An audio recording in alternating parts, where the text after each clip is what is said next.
Hello, my name is Marcus. I'm the compiler of a collection of therapy quotes entitled 1001 Windmills of the Mind. This is TQ 1216 to 1225.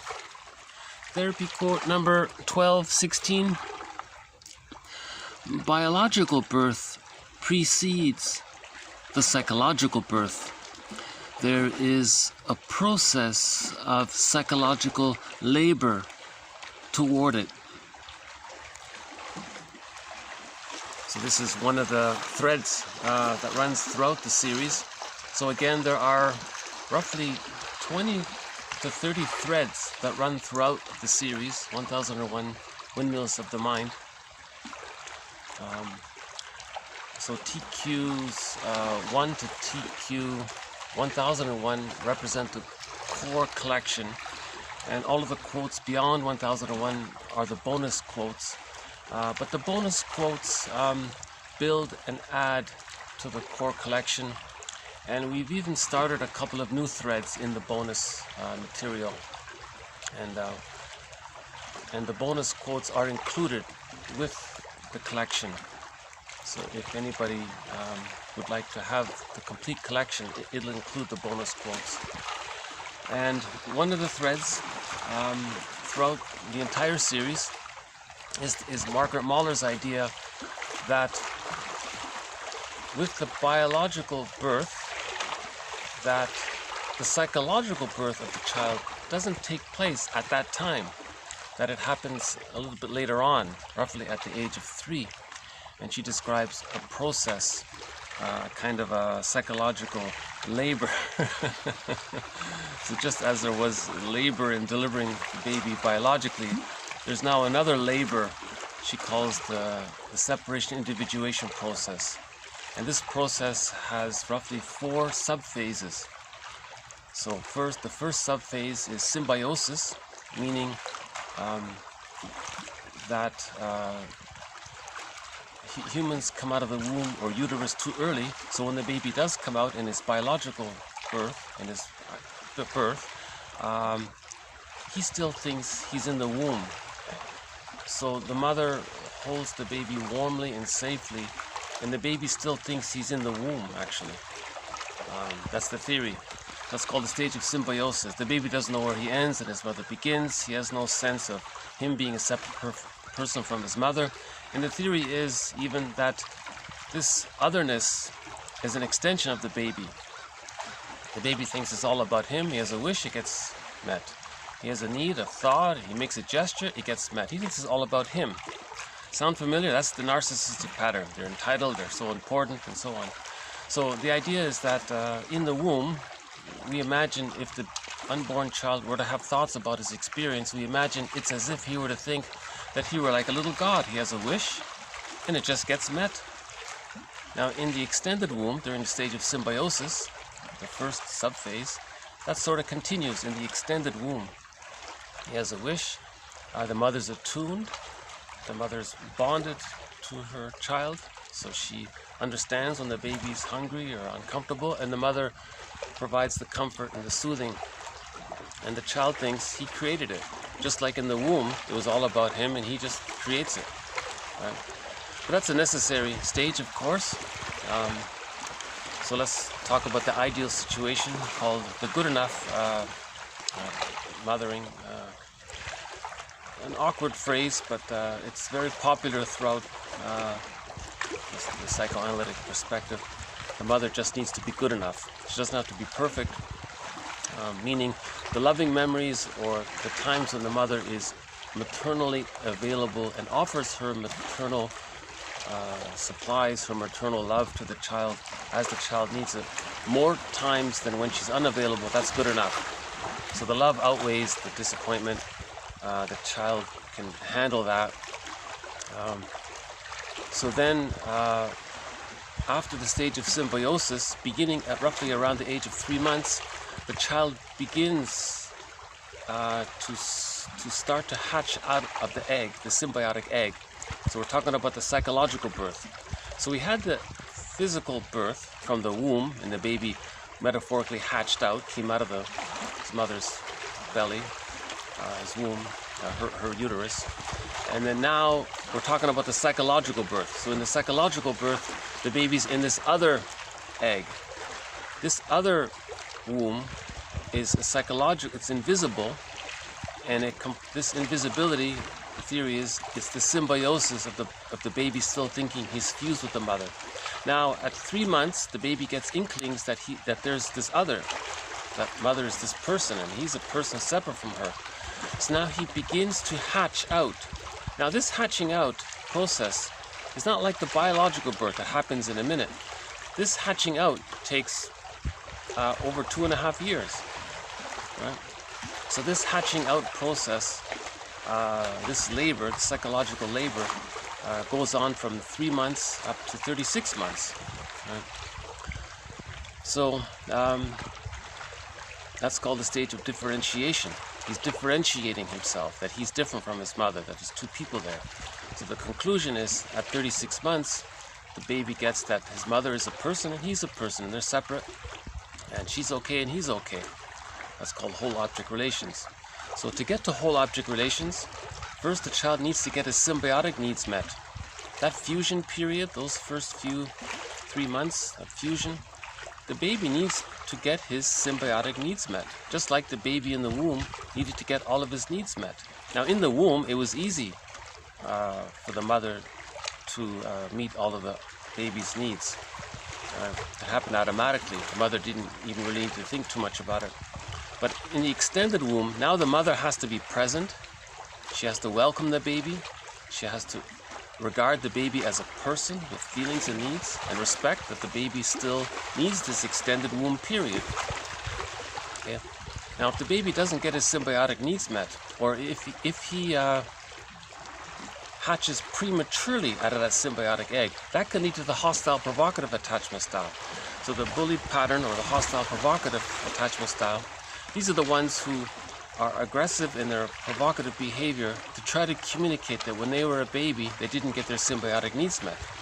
And in the repetition compulsion of the trauma of not getting their symbiotic needs met, they're acting out as a form of memory, but they don't have words. They can't put words to it. So they're trying to communicate what happened through their hostile provocative behavior. Right? So these are the crazy makers, or people trying to create all kinds of problems because they're trying to get their mother's attention. They're trying to get their mother to respond. So that's sort of the positive intention of that attachment style, to communicate that when they were a baby, that they didn't get their symbiotic needs met. So it's very important, obviously, for the mother to offer. Well, hold on a sec. I think I just saw a little. I think there's a little fish here.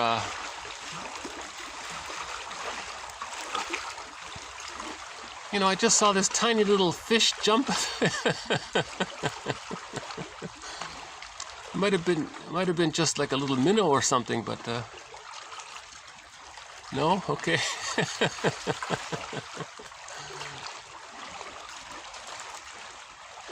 You know, it happens so quickly. Well, if the fish jumps again, I'll try to catch a glimpse of him. Hopefully we'll see the heron. So, by the way,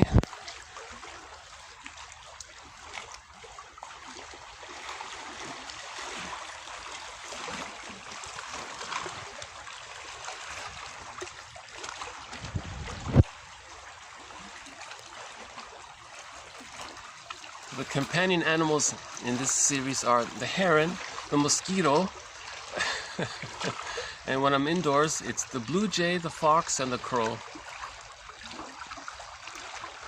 Once we saw the seal in an earlier video, and we had one glimpse of the heron, so hopefully we'll get some more glimpses of the heron.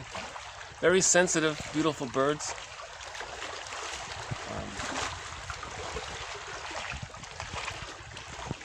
So, you know, that would be a huge evolutionary advancement for humans if women can be supported in providing that extended womb for their new children, you know, and the family. Sometimes it's called the extended social womb.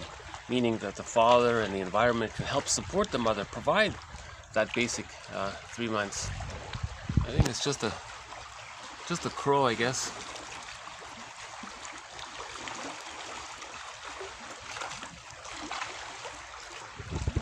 Okay, so let's stick with the good enough mothering. Okay, so let's say the mother meets the baby's symbiotic needs, and the baby is comfortably able to begin the hatching out process, the differentiation process. Right? Now remember, a key point here is that the baby needs to feel safe and loved in order to leave the mother. If the mother's too frightening, he can't leave, he's stuck there. And then he's going to spend the rest of his life communicating his distress and not getting his mother's love. That's the hostile provocative attachment style, the symbiotic character disorder, some of those schizoid patterns. A lot of these patterns come from the baby not getting their symbiotic needs met, some of those earlier ones. You know. So again, if the baby does feel loved enough, he feels safe enough to leave her, right? That's the ideal situation. And we have another thread in this series called the Jocasta style of mothering, where the mother wants the baby to be dependent on her. So he encourages the symbiosis. You know, that leads to the narcissistic pattern. Oh, hold on. Thought I heard. No? Okay. Oh, there he is. Oh, it's just a crow. Okay, okay. Okay, we got a large seagull there.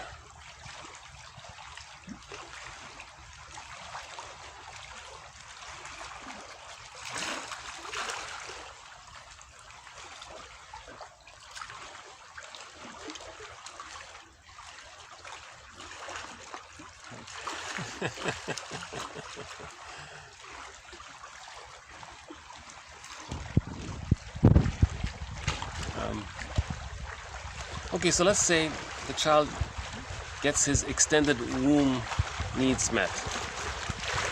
The child feels safe enough to begin the hatching out process.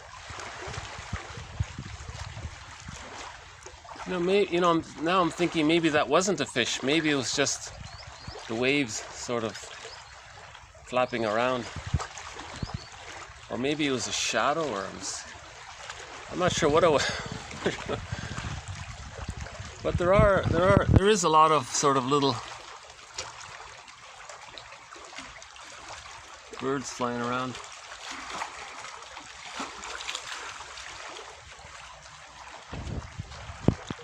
Okay, we'll leave the birds be for now.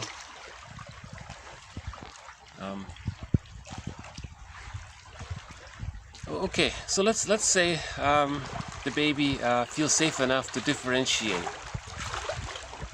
Now oh, we've got the seal. Hold on. I don't know if you can see him.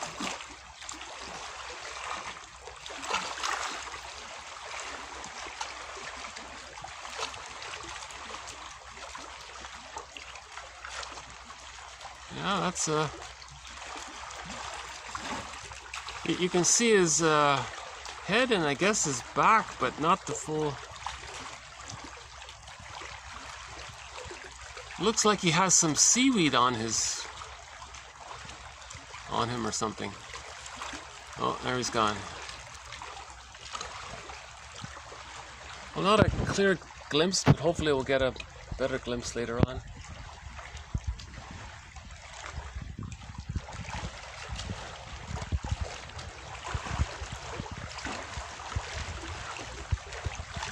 Yeah, that was an odd image. His back was covered in seaweed, so it looked a little, unusual. Okay. Let's say the baby begins to differentiate beginning at the age of 3 months.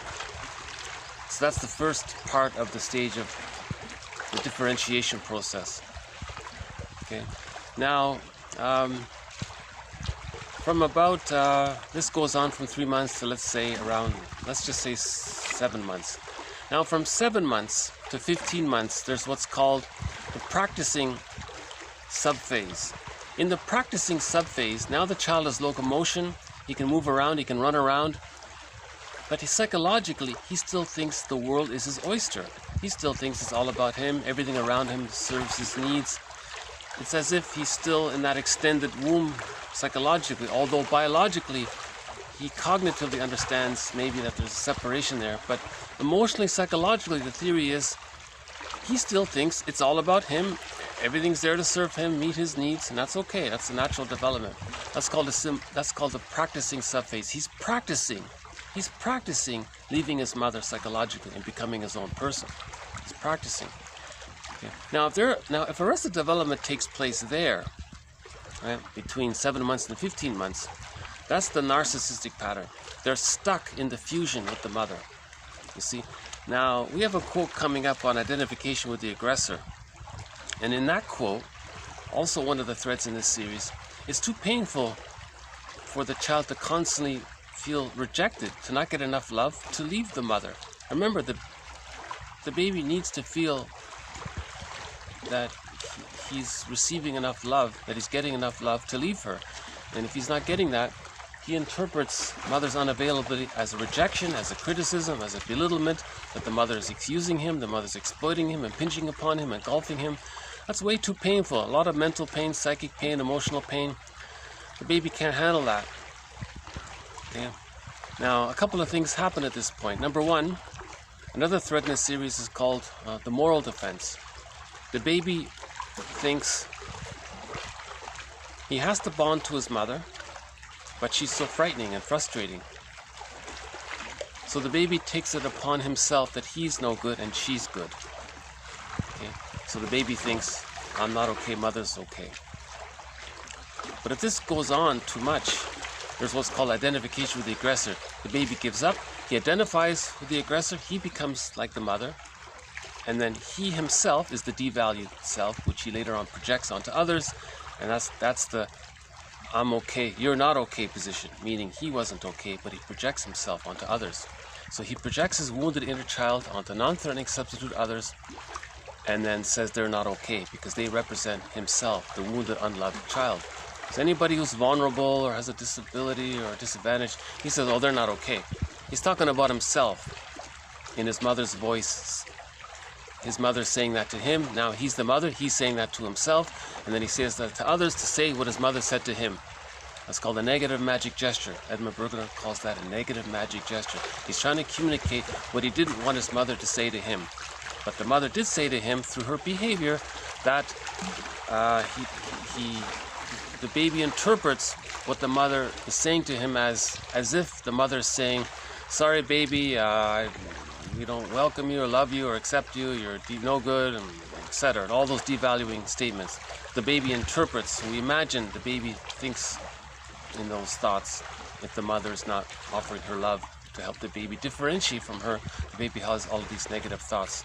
So he thinks he's not okay, sometimes called the despised self, the unloved self, and so on. Okay. Now, identification with the aggressor. Okay, so the child adopts his mother's thinking. Now remember, the mother's okay. Now in the identification with the aggressor, he thinks he's okay. Now infantile megalomania is still there, meaning it's all about him. So now it's all about him and he's okay. The mother was omnipotent, she's the giantess in the nursery, she's grand, she's okay. Now he's her, so he's grand and he's okay. That's omnipotence. And he preserves that grandiosity, that specialness, that entitlement. It's all about him, right? So there's the narcissistic pattern there, right? Sometimes called the devaluing narcissist, or putting others down. And this narcissistic pattern can take a few different forms. And we have a quote coming up. That's another thread in this series, the narcissistic pattern. But that's sort of one of the key points about it. It's called identification with the aggressor. And they're stuck there, and they spend the rest of their lives devaluing others, right? If they're caught in the exhibitionistic form or the devaluing form of the narcissistic pattern, or what someone calls the manic form of it. Different jargon around here. Robert Bly says, forgive psychology for its jargon, just forgive it. These are all approximations. but they're helpful. You know, I think they're helpful. So that's okay. So that's the narcissistic pattern. If they don't get it, Bergman calls that a fixation at the rejection level of not getting enough love to leave the mother. Okay, now let's say let's say the child does receive enough attunement, mirroring, joining by the mother. Now the child is able to differentiate. Now between 15 months and 30, let's just say 36 months, that's called the rapprochement crisis. Now the child gets it, that there's two people here. He's small, mother's helpless, the world is big, and he's small. Now the child runs to his mother for emotional refueling, saying, it's as if the baby, the toddler, were saying, thanks for meeting my symbiotic needs, Matt. That's great. I now appreciate the reality that you're a person and I'm a person. But I now realize this new reality, that there's a big world out here and I'm small. I need to build up my confidence. I got to learn things. Can you be available? The mother says yes. That's called communicative matching. The child learns something and the mother says, hey, that was nice. I can teach you a little more. That's great. And the child wants to learn. That develops his self-esteem and so on. Now, if there's a trauma during that phase, so in this series we're calling that the codependent pattern, because the child still thinks that he's not okay and the mother's okay. You see? So that's the I'm not okay, you're okay position, and he's stuck there. And later on in the codependent pattern, in the repetition compulsion, so the mother was still narcissistic, they're going to marry a person with a narcissistic pattern and say that they're okay and they're not okay. Now the person with the narcissistic pattern, they think, well, yes, of course, they think they're okay and others are not okay. But the narcissistic pattern is just going to devalue the partner, while the partner thinks the way the child had to think. The child had to think that the frightening, rejecting mother was good to have the attachment. So they're caught in the repetition compulsion around that. Again, another thread about the matchup between the stingers and the clingers. The stingers being those with the narcissistic pattern and the clingers being those with the codependent pattern, as one self-help author says. Okay, so let's say the child does get his enough support to go through the rapprochement subphase. Now, all of those infantile immature defense mechanisms that the baby temporarily uses during those first 3 years, splitting, projective identification, reaction formation, identification with the aggressor, and others, all of that becomes existential hearsay. The child just temporarily used these immature defense mechanisms to survive that labor, that psychological labor time. Okay? Now, at the end of the rapprochement subphase, the split images of the mother come together. Now, the split images of the mother as being goddess or frightening one, all great or all bad, they come together to form a realistic image of the mother as a person, because that comes with the differentiation. Now the mother's a person, an ordinary person, for the most part good, sometimes frustrating, but that's okay. The child can tolerate the ambivalence and the reality that the mother is just a person, loving for the most part, frustrating sometimes, but that's okay. And that links to a self-representation that's realistic. He's not either totally unloved, or he doesn't think he's a little god, or he doesn't think he's totally unloved, right? So he's not grandiose, or he's not totally devalued. He is who he is. He's got strengths and weaknesses, and he's learning about himself. Things are realistic. Right? So that's called whole object relations. Now, enough love brings the splits together. Okay? Now, when the splits come together, that's called whole object relations. So let's back up for a sec. In the early phases, the child his life force is overly cathected to the frightening image of the mother. Okay? When the mother's good enough, his life force can cathect to the whole image of the mother. With that allows the child's life force to decathect. Robert Bly says that's getting the key out from under mother's pillow. Now the child's life force can cathect to himself. That's getting the key out from under mother's pillow. And that's called a psychological birth. the plumb line to the self, the child's life force, is invested in his self-representation. So this is the biology and the psychology coming together. There's a union of the body and mind. That's called a psychological birth, roughly at 3. Now, if all this doesn't take place by the age of 3, man's main task is to give psychological birth to himself if he didn't get it by the age of 3. So, a secure attachment leads to the psychological birth. An insecure attachment style, the anxious, the avoidant, the hostile, provocative, and others, the reactive, the dissociative, all of those are what's called an insecure attachment style, right? And that prevents the psychological birth. The insecure attachment style prevents the psychological birth. Now, with the psychological birth, the child now has access to the real part self of him. Now, the real part self of him is the part of the self that allows the child a wide range of affect. So if he needs to mourn losses, he can mourn losses. The real self, part of the self, will allow the person to mourn losses because he has that ontological security, that sense of self, that inner security. He has what's called the internalized good object, the holding interject, right?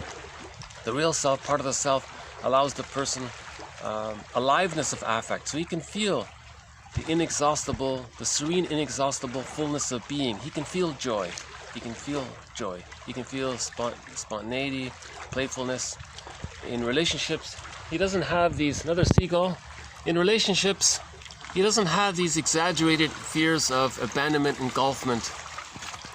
See, those with the insecure attachment style, they have these exaggerated fears of being impinged upon, engulfed upon by the partner, or being constantly abandoned. Right? A person with a psychological birth has enough ontological security and doesn't go around with those exaggerated fears. They see the partner as a person in their right, and they have mutuality, and there's the I'm okay, you're okay. They make I statements together.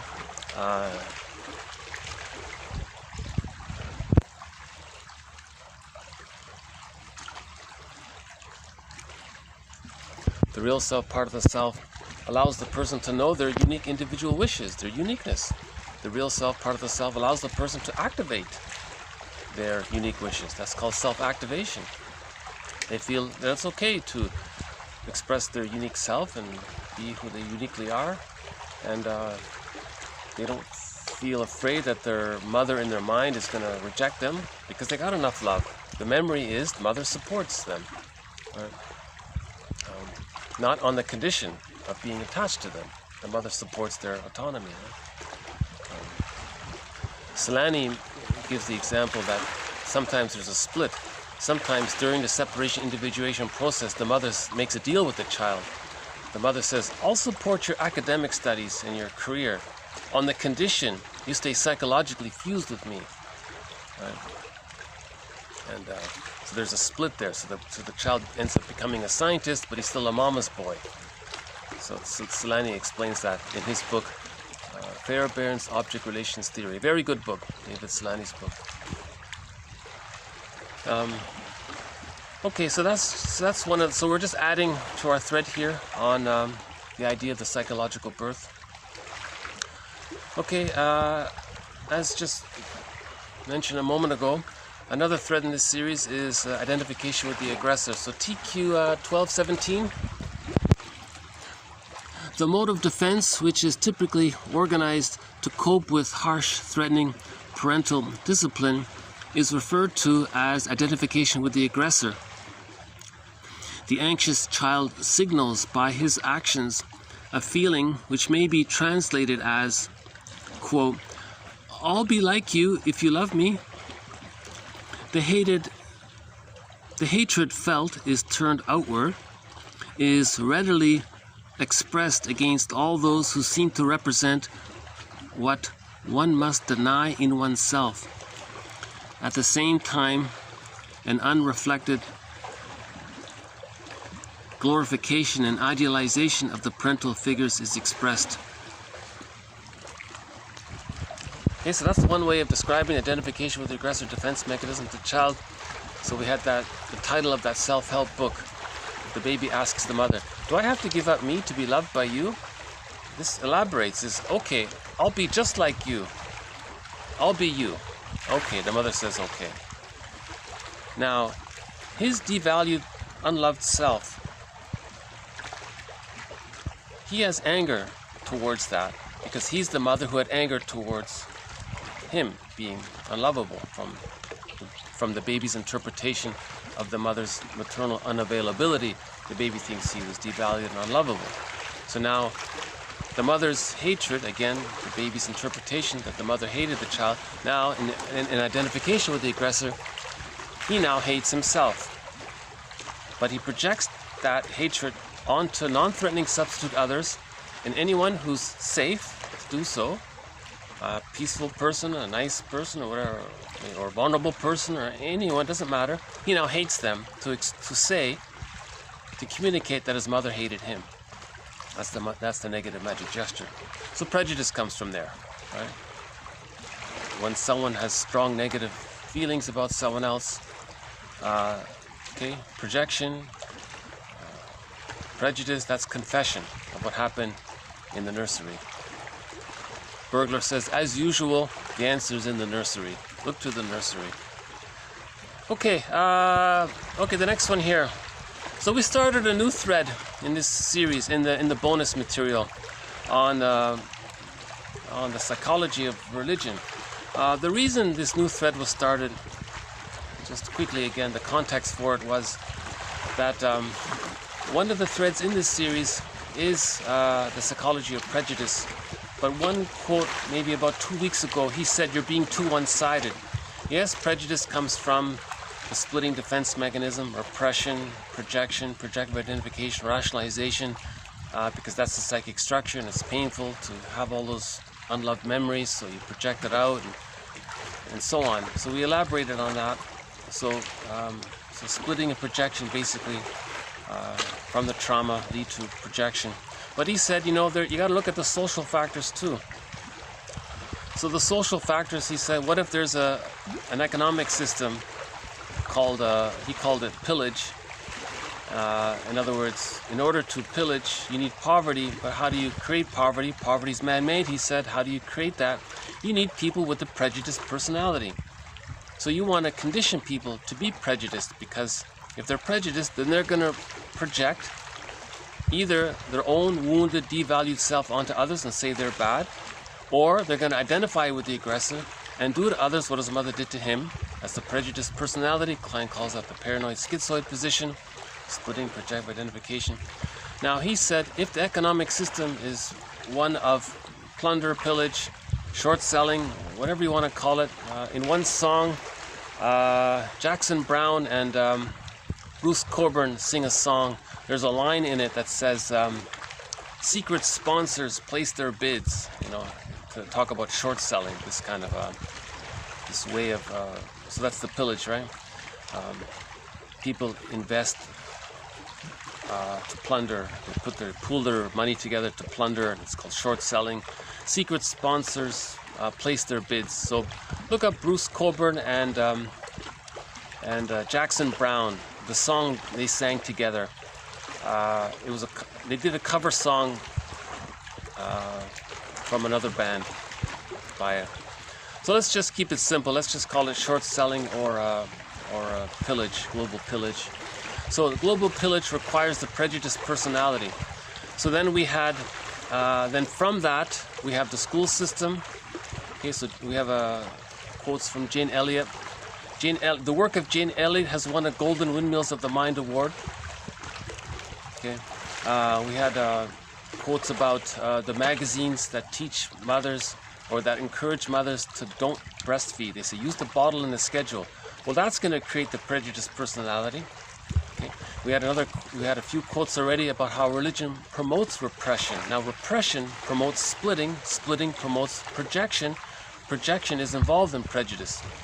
Okay, so from that so that's the quote from Haas from a couple of days ago. Actually, the last video I think covered it.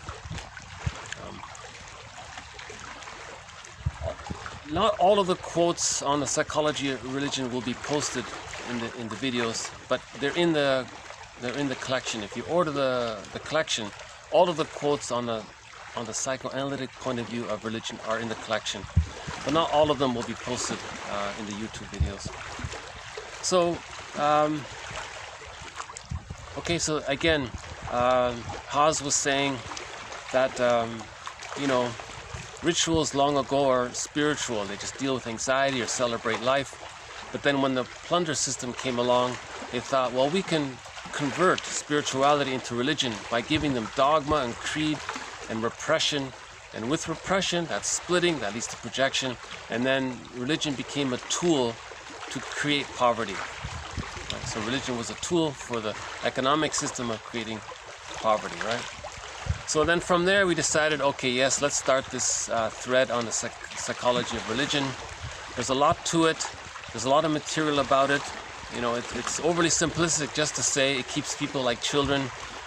It's better to say that it promotes people to use the infantile defense mechanisms that children temporarily use. Religion says keep on using those defense mechanisms. Keep on using splitting. Keep on using this good, this bad. Keep on with those things. Keep on looking for a sky father, look to save you from your bad mother, splitting, savior. Keep with that. So religion promotes the continuation of the dysfunctional family, basically, right? So we had that in the last video. Another reason why we're including the psychology of religion is that there's a quote coming up where he says, you know, if you understand why religion exists or why someone's interested in religion, you'll understand yourself. Thompson says under the brain scanner, when people talk about their parents and they talk about themselves and their fantasies and their wishes to be loved and how they are unloved and their anger towards it, the brain scans show the exact same patterns when people talk about religion. In other words, we're projecting our childhood existential dilemma outwardly into these myths. So myths and fairy tales are metaphors of the inner world. Okay? Myths and fairy tales describe the inner world. We create these myths and fairy tales and we project our inner world to talk about what's inside. So myths and fairy tales are true on the inside, not on the outside. But again, projection is the vehicle of making the unconscious conscious. So we do project onto these stories so that we can know what we're projecting. The goal is to make the unconscious conscious. So this next quote's going to add to our collection. So we have 3 quotes, 3 or 4 quotes on the psychology of religion so far. So this will be maybe our 5th one, I guess. This expands on Tacey's idea. He says he has a chapter called Religion as Unconscious Poetry. Now poetry, okay, resembles dreams. So this next quote says, okay, TQ 1218, the dream as religion of the mind. Dreams are defined as a religion of the mind in the sense that they can re-ligare, i.e. unite. So re-ligare, religion, right? Re-ligare, i.e. unite in a complex relationship. Okay? So religion means unite, bind together, unite again, right? Okay, unite in a complex relationship. Okay? The components involved in the construction of the mind and its representation. Dreams represent a real experience which in analysis becomes a representation of the internal organization and its immediate present. The work of the internal world offered by dreams is made possible by the recovery of memory, the agency responsible for a fusion between current reality and that of infancy as reactivated in the transference. Some aspects of the processes active in dreams resemble poetic texts.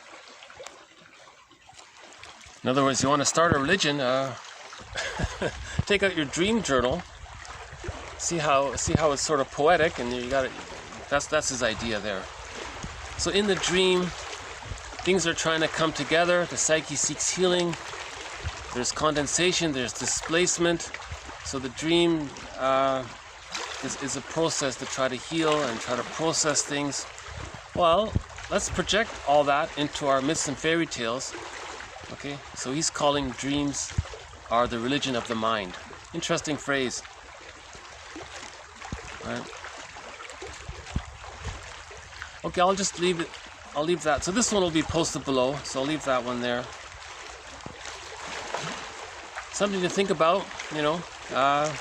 So again, if one's keeping a dream journal, we have TTAQ. You wake up in the morning, give the dream a title, identify the theme of the dream, what's the main affect, and what is you as the dreamer, what are you asking yourself? What's the unconscious you asking the conscious you? So that's the question. TTAQ. Title, theme, affect, question. Right? And now notice again in dreams, there's what's called condensation. Many things come together. There's no time in the unconscious. So something from childhood can blend with something in the present, with something you saw on TV. They can all be condensed. There's displacement. Emotions from one area can be displaced or transferred into the condensed image. So a strong emotion in one area can be transferred into something else. And then you think, well, there's a lot of emotion around that, but that's not important. Maybe that's a displacement. And then you free associate. What does that remind me of? Oh, that thing, this displaced item, this projection placeholder reminds me of. Oh, then maybe you find out what it really is. You see? So this this sort of reminds me of why maybe religion's appealing, because people listen to these to discussions of a dream journal, and everyone dreams. So we're trying to process our dreams. So in a way, churches and things, they're kind of like, it's almost as if someone took out their dream journal and they're trying to process it all. I had a dream about this and dream about that, and this meant I was angry about this, and I had this wish for this, and this good thing happened, and this sad thing happened, and I felt bad about, So we're trying to process, in other words. So there is a positive intention of projection. Projection, okay? Someone said we project cyclical values, psychic values, our internal object relations world into the roaring loom of time. So Goethe had this expression. We project into the roaring loom of time. We project, so we continuously project our childhood memories onto something that can kind of represent our childhood memories, right? So the positive intention of all of these projections, i.e. talking about our dreams and myths and fairy tales, is to make the unconscious conscious. We want to heal the internal object relations world. Now when there's trauma in the internal object relations world, right, the frightening mother has more energy than the loving mother. So we're frightened there.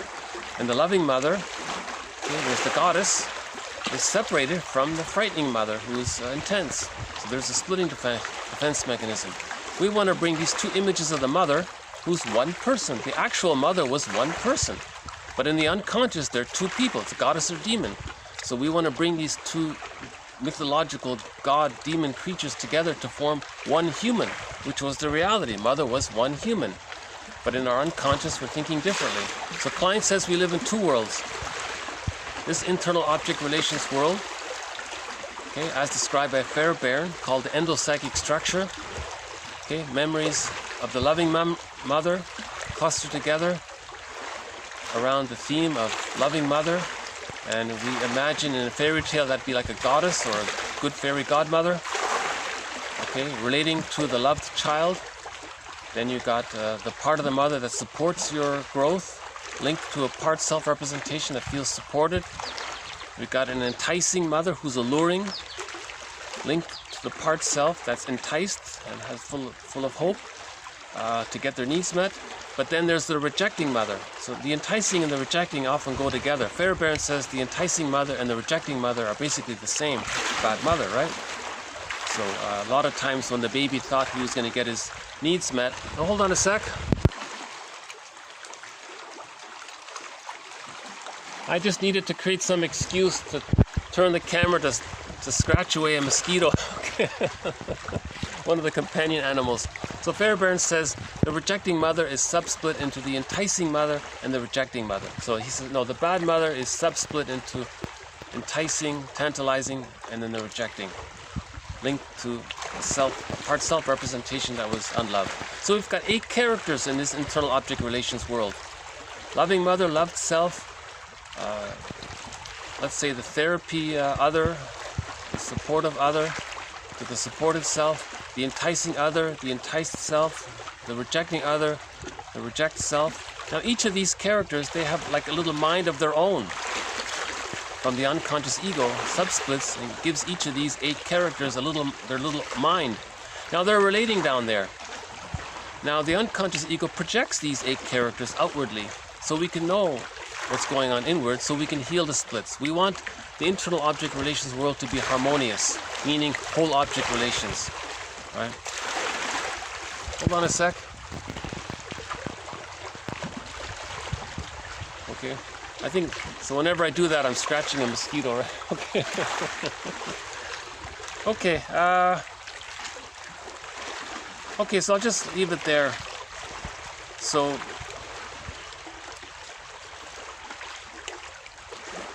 if the internal object relations world is healed, we can live in the present. We can enjoy the present. If the internal object relations world is too dramatic, we're projecting too much and we're living in the past. You see? Okay. Okay, one from Alice Miller, TQ 1219. Only the mother's appropriate responses make it possible for the child to experience his feelings as belonging to his own self. If the child doesn't get the right narcissistic response, he will continue to search for narcissistic supplies the rest of his life. Mourning enables him finally to accept his own deprivation as a child, to give up the unconscious idealizations, and with them the hope of finding such a mother. Okay, we have a quote coming up in reference to Winnicott on emotional eating. That might be in TQ 1221. So keep this quote in mind with TQ 21. If the mother is loving, that's great. That leads to the internalized holding object, or the internalized good object, the holding interject. Okay, that becomes part of the child's psychic structure. He's loved. If he doesn't have this holding interject, there's a gap there, something's missing. He wants to find a patch. What's the patch over this missingness, this feeling of emptiness? The patch is this idealized image of this perfect mother. He's going to search all of his life for this perfect mother. In the meantime, he's going to become an emotional eater, right? The food can represent the perfect mother, you see? So there's TQ 1221. So the narcissistic pattern is like Sisyphus. He didn't get enough love from his mother. The mother was more rejecting. She was pedantic and followed the schedule. And a lot of sitcoms show these aggressive mothers being constantly ordering the child a lot of restrictions and very forceful about it. So the child is not being seen for who he is. The child is being there to mirror the mother's needs. The mother wants to be seen and respected and be given consideration and due respect. So that mother is using what's called the Jocasta style of parenting. Not to blame the mother. Right? So mother-daughter complications are called the electric complex. The daughter who couldn't differentiate from his mother, she has the electric complex because the mother had a Jocasta complex. And now the mother has, and so on. It's intergenerational trauma, right? So mothers need to regard their daughters as persons in their own right and allow the separation individuation process to take place. Right? Not this collusion of the mother and the daughter are one and they're in battle with men and these kinds of things. Which is really the mother projected onto the father, displacement. Right? Or legitimately the men too, yeah. See, there's the sociological aspect. See, See, the individual and the sociological, they flip back and forth all the time, right? Chicken and egg thing here. Okay, so let's move on to the emotional eating thread. Another thread in this series is emotional. Also, once again, the narcissistic pattern is like Sisyphus. He's going to continuously... The main emotions of a person with a narcissistic pattern are hate, greed, envy or grenvy, schadenfreude, spite, vindictiveness, repetition compulsion. He's going to keep on devaluing others. He's stuck there, you see. Now the greed, he's greedy because from the baby's point of view, the breast was an inexhaustible flow of goodness. That's what he thought he needed, an inexhaustible flow of mother's goodness. He never got that, so he's always chasing for this inexhaustible flow of goodness, but he's stuck. Nothing in the present can be that. No one can travel back in a time machine and offer that breast. Now in the repetition compulsion, he's looking for that. It's impossible, it's Sisyphus, so he's going to keep on doing it. So there's the greed, you see. And when something represents goodness or is symbolic of goodness, he's greedy, he wants it. If he doesn't get it, there's hate, that triggers the pain of not getting it. So there's the envy, and envy means hatred of the good. Now he wants to put it down. That's the sour grapes, he wants to put it down, you see. So together that's grenvy, and the person's stuck there. Now he holds on to this chase of the idealized perfect, right? But he can never get it. Right? Now the Iago character doesn't bother with greed, he's just envious. Iago, the breastfeeding experience in that case was so traumatic, he doesn't even have the hope of greed, of getting good mother. All he sees is everything is no good. So there's the nihilistic attitude and a lot of these negative philosophies. The humor is very sardonic, the humor is very dark and biting and put down humor. It's constant envy. The humor is very negative. So that's the Iago character. So some of the schizoid patterns resemble that Iago character. Right? At least with the narcissistic pattern, he sort of has hope of getting it. It's a deluded hope, it's a secondary delusion. No one in the present can offer that good enough breast mother experience that he didn't get as a baby, but he's sort of trying to communicate that. He has that hope for it. Now he's greedy and he's destructive and he uses others, but he's operating out of that sort of hope. The Iago character doesn't bother with greed, he's just envious. Okay, so let's link. So this leads to another thread in this series is emotional eating. Heavy topic sometimes. I try to offer some light material. So hopefully by the end we'll find something light. Maybe the sun will come. Maybe the sun will come out. Okay. Okay. The next three are on emotional eating. Emotional eating comfort foods are used to disperse mental pain and psychic conflict as a mother might. And they are also magical attempts to fill a void in the inner world, that of the soothing maternal figure. But as we only too sadly know, magic doesn't work. And what we see once again is the person's attempt to achieve pain alleviation and self-cure, an attempt that fails. McDougall writes, quote, "The attempt to make an external object behave like an internalized good mother should, and thus repair a psychic pain, is a secondary delusion.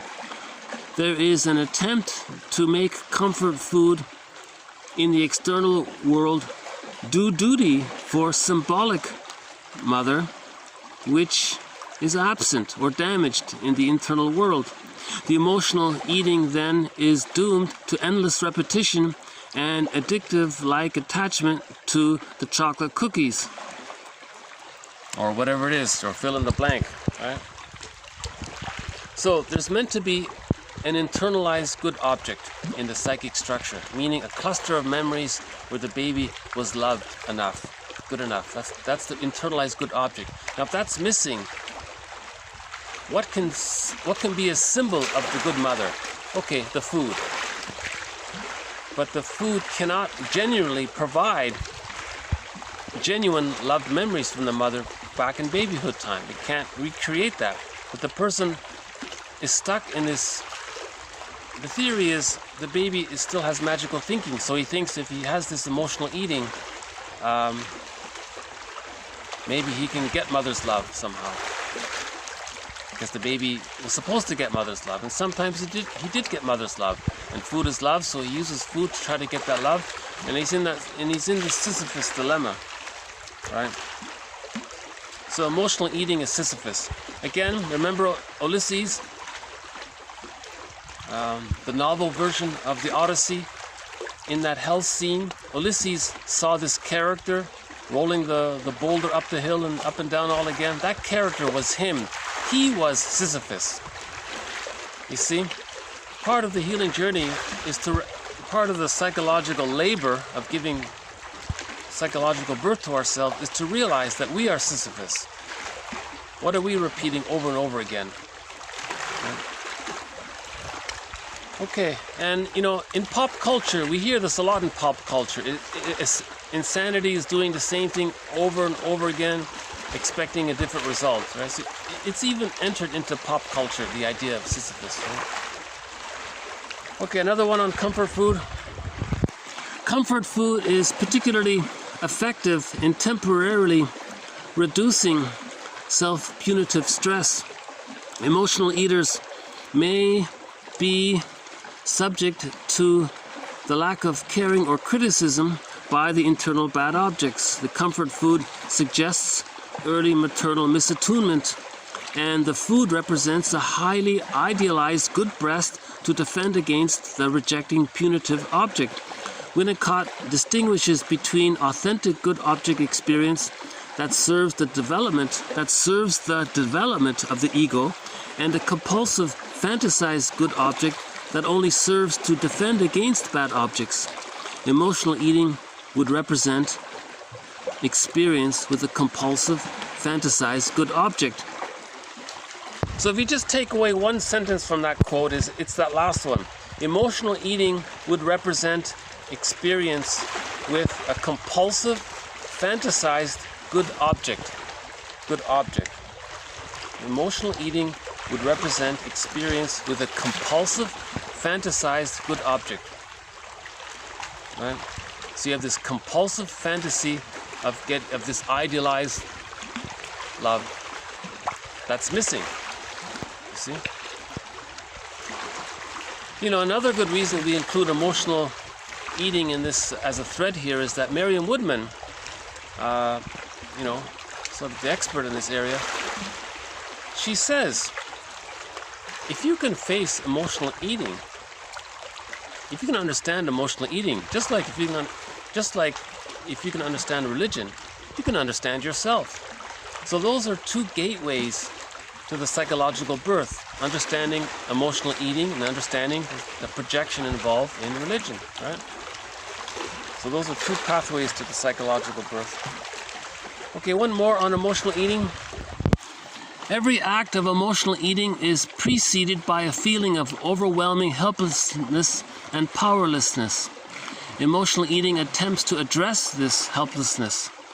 It creates a sense of being empowered or regaining control over one's emotional experience and one's life. So again, you feel powerful, you know, you hold a cookie, you think it's like a magic wand, it's going to make you strong again, you know. So you're preserving the narcissism, you're preserving the infantile megalomania, right? So emotional eating links to that infantile magical thinking stage. Okay, we got 3 more quotes left here. The next one is a little sort of abstract, but let's give it a try.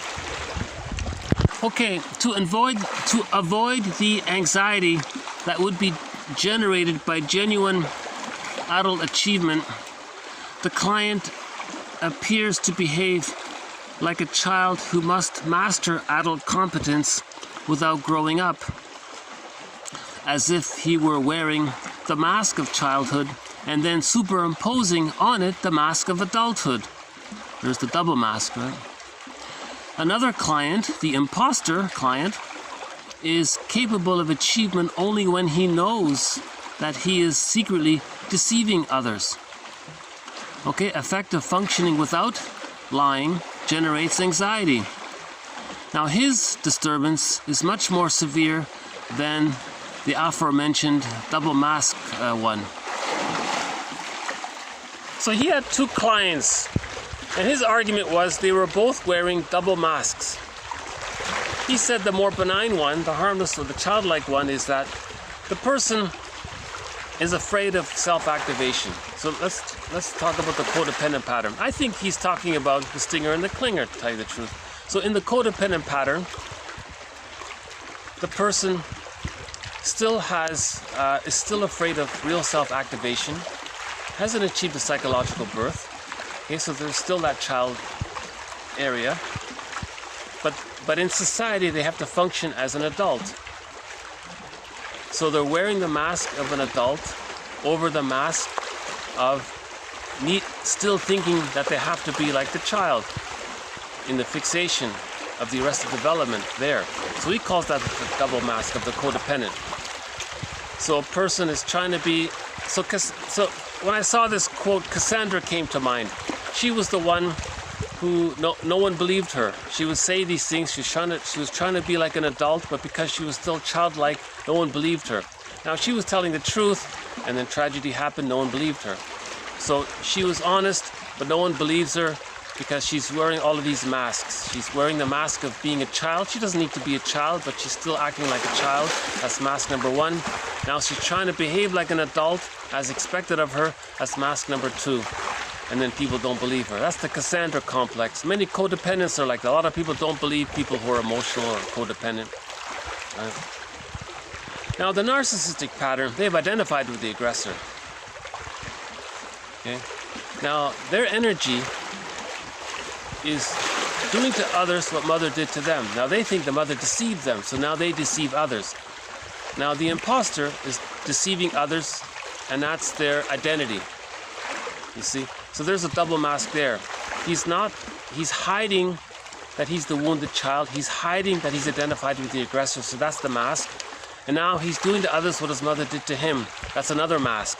So there's double masks there. Right? Now the narcissistic pattern has arrested development at an earlier stage, before the age of 15 months. That's what he means. It's more severe pathology there. That's what he means by that. Character disturbance. There's more of a character. He says here, his character disturbance is much more severe because it happened much earlier on. You see? The character disturbance of the codependent pattern, it's less severe because he got past 15 months, but he's stuck there. Interesting idea. Bergman talks a lot about, layers, we have the onion theory, you got to peel the layers. Okay, this next one's from Arlo. The neurotic process may be viewed as a distortion of realistic object relations, and a distortion of integration, and a distortion of adaptation. By intrusions from the past. So he's saying the past is intruding onto your present, and that's neurosis. If you're past childhood, hold on, not sure what that is.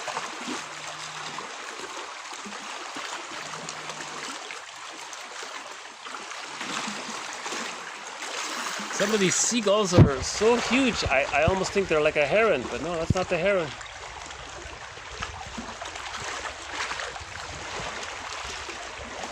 No kayakers today. Once we saw a kayaker.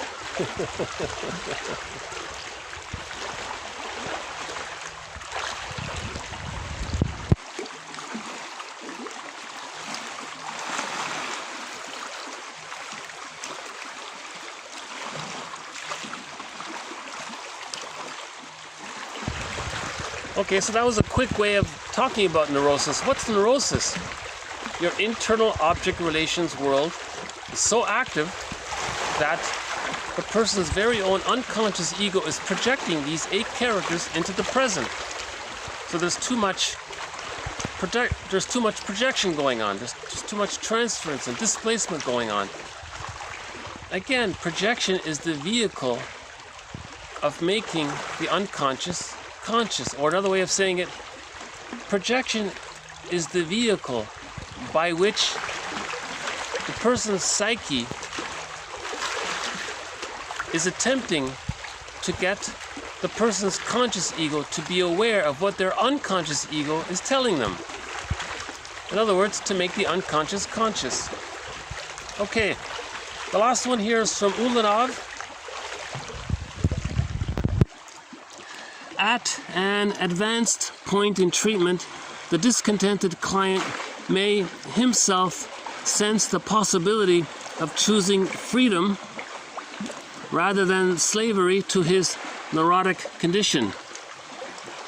Okay, one author describes this phase as liberation from idolatrous fixation. Any therapist will know what he means. Therapist knows what he means. One neurotic fixates on her need to mother everyone, for example. Another on the compulsion to suppress all emotion, for example.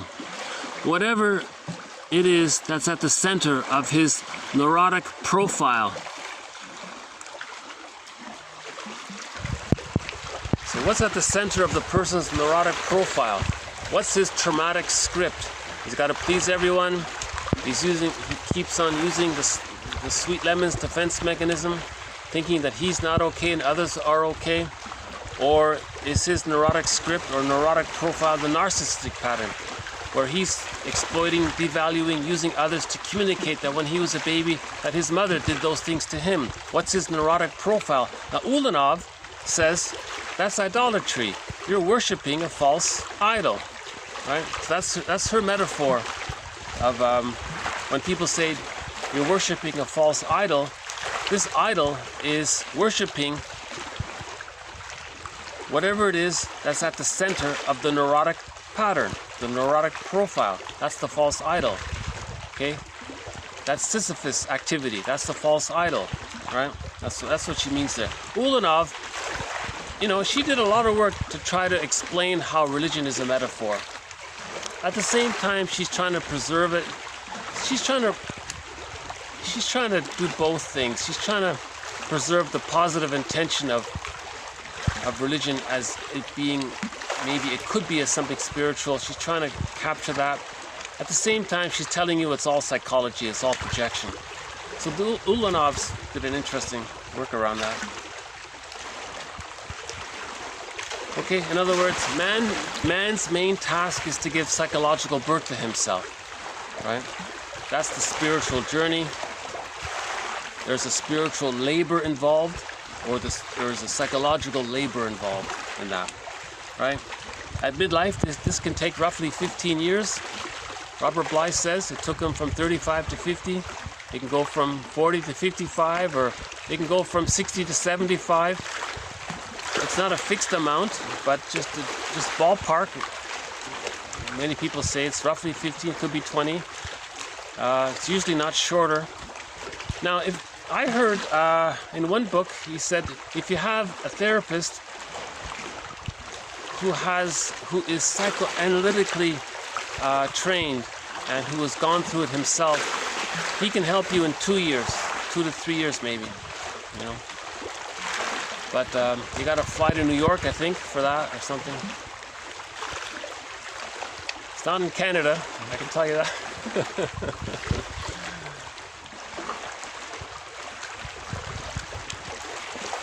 Yeah. The psychoanalytic perspective is not really appreciated.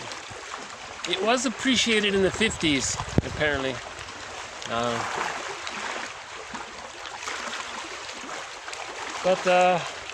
But it's still alive. The psychoanalytic perspective is still alive, and I'd like to think that this collection is contributing towards keeping it alive.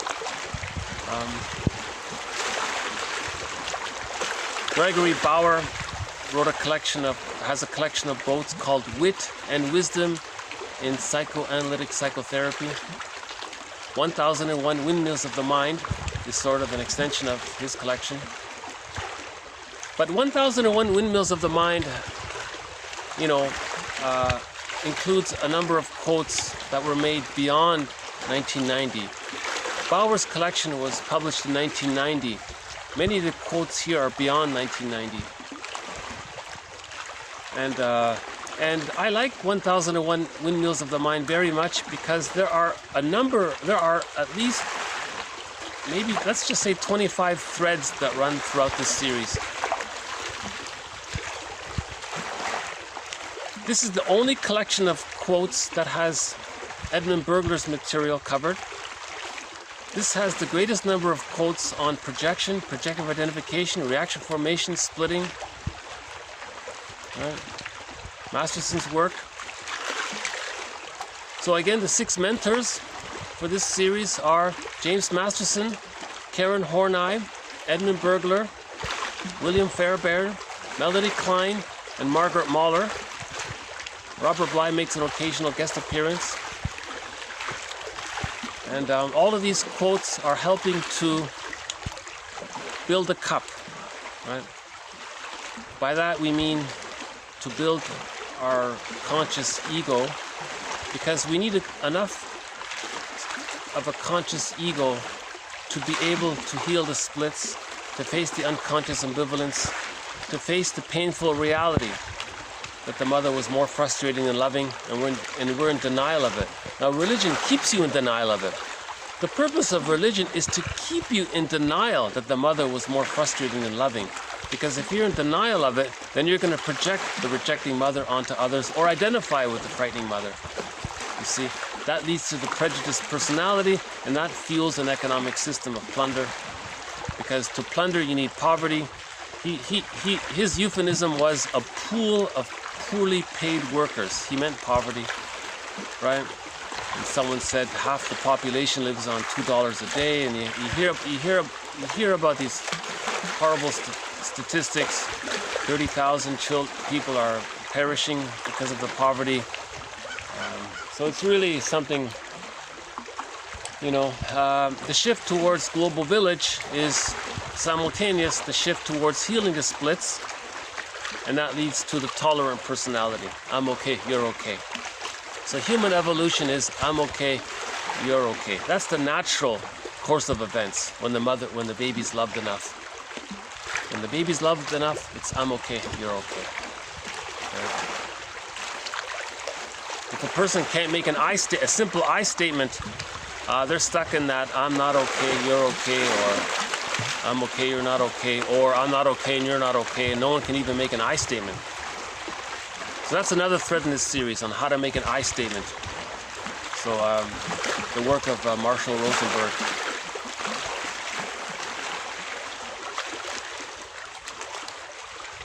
Have another look here.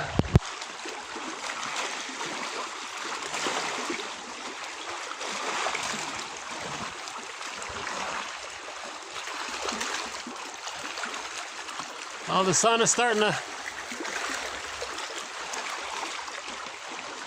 Oh, the sun is just starting to come out. So maybe we'll close up here with our theme song.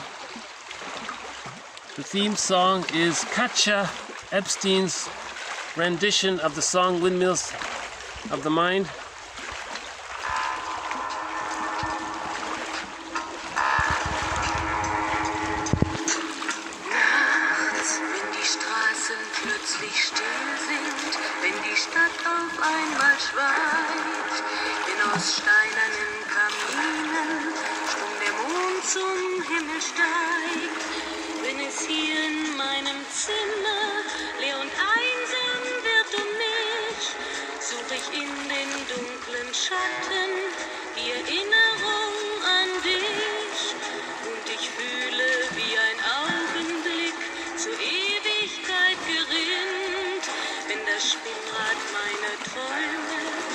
Zerrissene Fäden spinnt und sich leis zu drehen beginnt, wie sich Mühlen drinnen wind. Okay, so thank you very much. This has been TQ 12:16 to 12:25. We added more to the idea of how the psychological birth doesn't take place automatically with the biological birth, that there is a psychological labor or a spiritual labor that takes place between birth and the age of 3. We added one more quote on our thread on the identification with the aggressor and the link to the narcissistic pattern. We added one more quote on our new thread, the psychology of religion. And she was saying here that think about how in our dreams it's kind of like it has a lot in common with religion. Religion is like talking about our dreams, basically, to process. In dreams we're trying to heal. So when we're talking about religion, we're trying to heal. It's the positive intention. So religion is using stories that reflect our dream world, our internal object relations world. Myths and fairy tales are true on the inside, in the dream world. So we project our internal object relations world into these stories, right? Projection is the vehicle to make the unconscious conscious.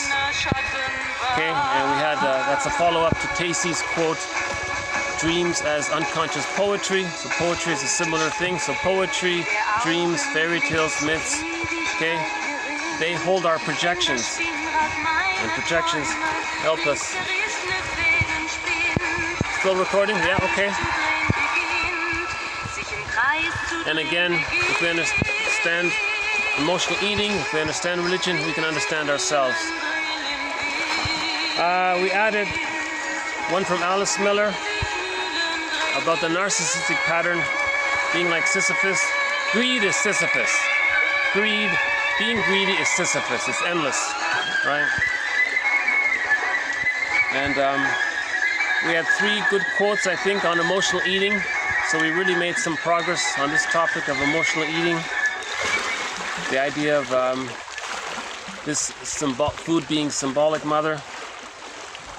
Remember, mother and money and matter all come from mother, the Latin word. So Merriam-Webster's book is very good. The owl was a baker's daughter.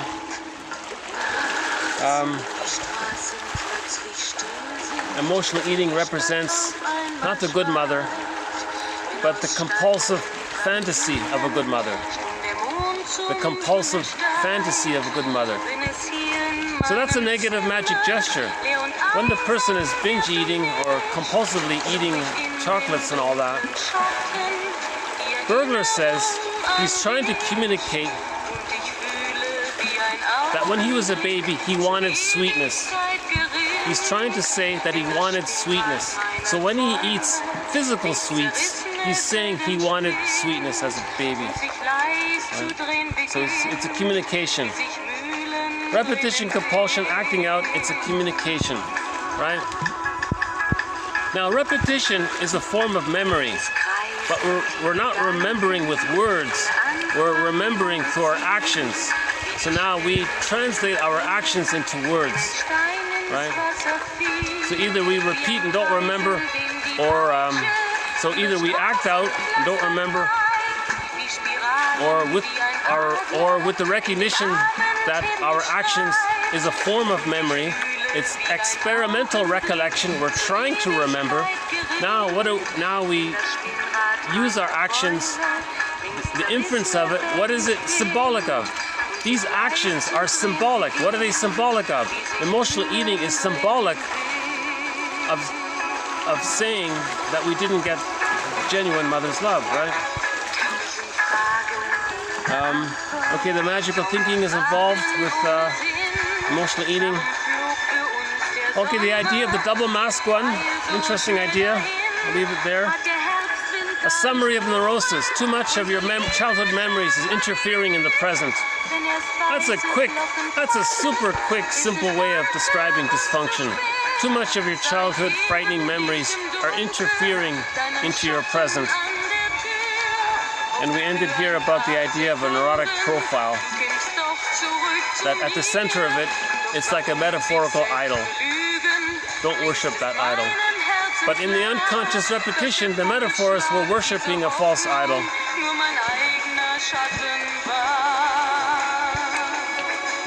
So we have to recognize, like Ulysses did in the novel, that we are Sisyphus. Anybody who acquired an insecure attachment style is Sisyphus.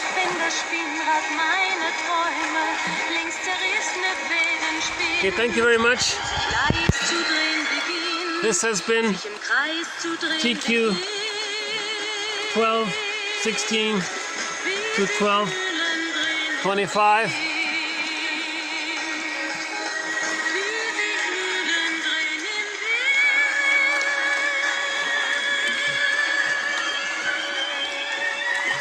Okay, bye for now.